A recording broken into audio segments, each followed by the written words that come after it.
Spitfire Audio just dropped a massive free update for Albion Colossus users, and it is packed with some highly requested features and 38 gigs of updated content. So in this video, we're just going to take a look at what's new in Albion Colossus. And I just want to give a huge thank you to Spitfire for sending over a beta copy of this update so that I can review and talk about it with you all today. In my first look video, I go over all that Colossus has to offer, from its collection of sounds all the way to the hype, scale, and depth features. Then I have another video that compares Colossus to the original Albion 1 library. If you've seen either of those videos, you'll know just how colossal of an update this actually is. So make sure you check out some of the video links in the description to learn more about this library. For those who might not know, Albion Colossus is Spitfire's all-in-one library specifically designed for scoring modern, massive, action-packed blockbusters. And this new update is going to come with 3 new additions to help elevate the Colossus library. So let's dive in. One of the very first features is the addition of Spitfire's EVO Grid. You'll definitely recognize this if you're familiar with their string evolutions or Olafur Arnold's evolutions. They even have a similar feature with the drone grid in Albion Solstice. So I wasn't necessarily expecting the EVOs when Colossus was first released, but I am really excited that it's there now. The grid is made up of 10 strings, 4 brass, 4 woodwinds, and 8 granular evolutions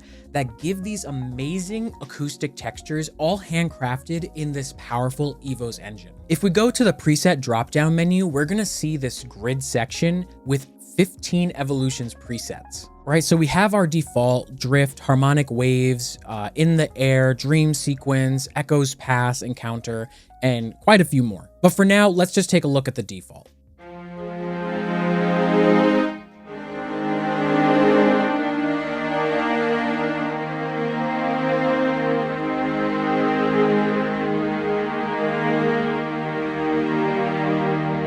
I just want to note that I love how they incorporated the grid design into this new Spitfire player. I think they were able to simplify the design from the text font to the colors. It's all just very pleasing to the eye. So vertically, we're going to get 4 different groups of techniques and evolutions. So we have derez, granular, extended, and wavering. And then each group is going to come with about 6 to 8 different articulations or instrumentations. And then horizontally, we'll get the range of each evolution. If we go to the effects page here, we get controls for tape saturation, delay, and reverb. And then back on the main page, we have the option to turn on or off those effects. And then we can also control the volume and the panning of each evolution as well. And then looking over to the left, we get some randomized presets. I'm Feeling Lucky is gonna randomize everything.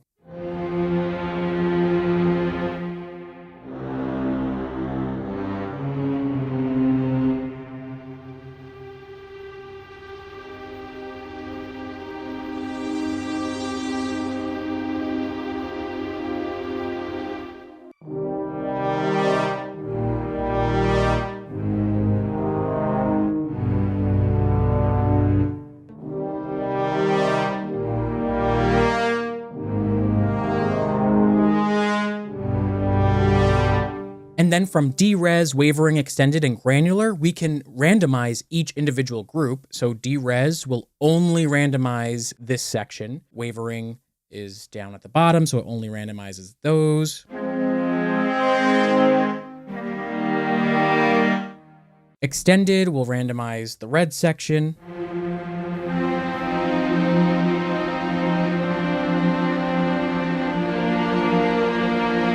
And then granular is this purple-blue section.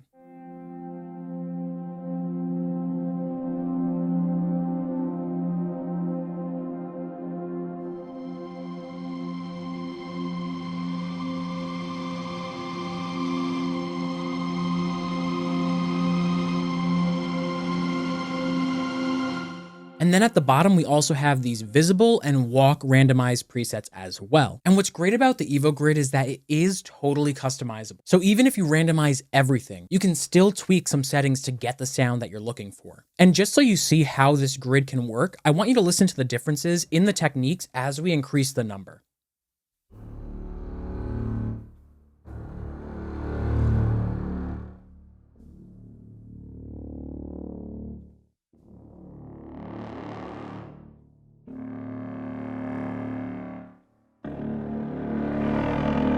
You can really hear those subtle differences between the low strings, the brass, the winds. And we can do that for each individual range and randomized preset. The next massive feature in this update is the inclusion of the eDNA engine. This is a powerful and comprehensive sound design tool that's built on all of the warped, mangled, and processed sounds that come with Colossus. I was honestly really confused as to why it was left out of this library in the first place, because the eDNA engine was such a staple point in other Albion libraries, so I am definitely excited to see its return in this update. If we take a look, it's been redesigned to match the new Spitfire audio player, but at its core, it still has that same eDNA feeling. If you're wondering where a majority of the 38 gigs of updated content was coming from, it's probably from the 995 techniques, ranging from ethereal pads all the way to intense orchestral carnage sounds. In this drop-down menu, we have a ton of different presets that we can work with. So let's just stick with maybe the Nexus event.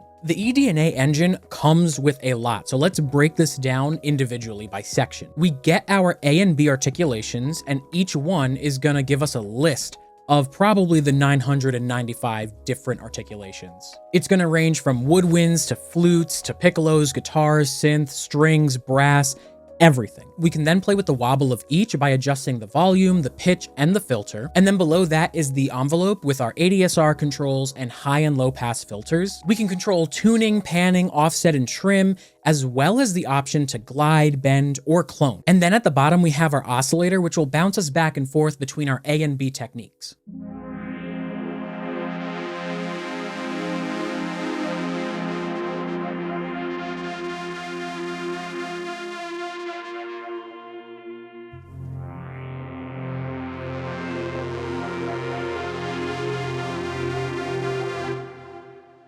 And then let's oscillate.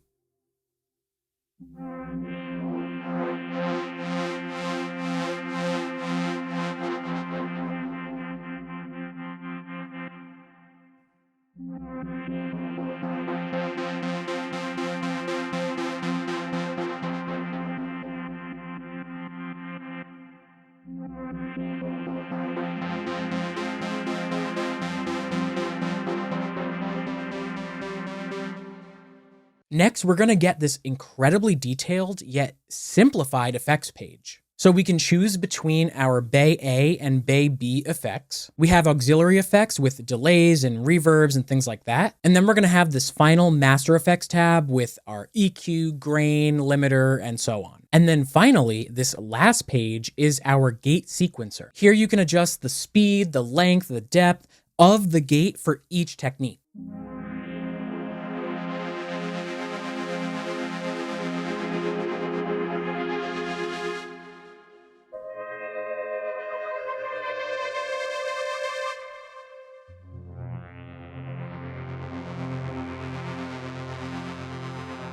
In just one preset, this eDNA engine is going to give you so much control over the warped and processed sounds, and it's all just going to be laid out across 3 relatively easy to use pages. The original drones and keys and leads and pads that we got from the original release of Colossus were fun and easy to use, and you just click and play, but they were just nowhere near as customizable. And having the eDNA engine make its return just feels like we have a true Albion library again. And then the last and smaller feature in this update is to eco-load your instruments. This is where you could save your system resources like your RAM, where you load in a single technique and then you can offload all of the others. In the original Colossus release, we had this drop-down menu. So we had combinations, low strings, high strings, brass, horns, flutes, winds, piccolos, percussion, drums, guitars, and then our 5 synth presets. But now we can actually go to the mode and switch from standard to synth, and this is going to be our eDNA engine. And then that drop-down menu only includes anything for the eDNA engine. And then we can go from synth over to grid, and our drop-down menu is going to show us everything that comes with the EVO's grid. A little addition like this really simplifies such a massive library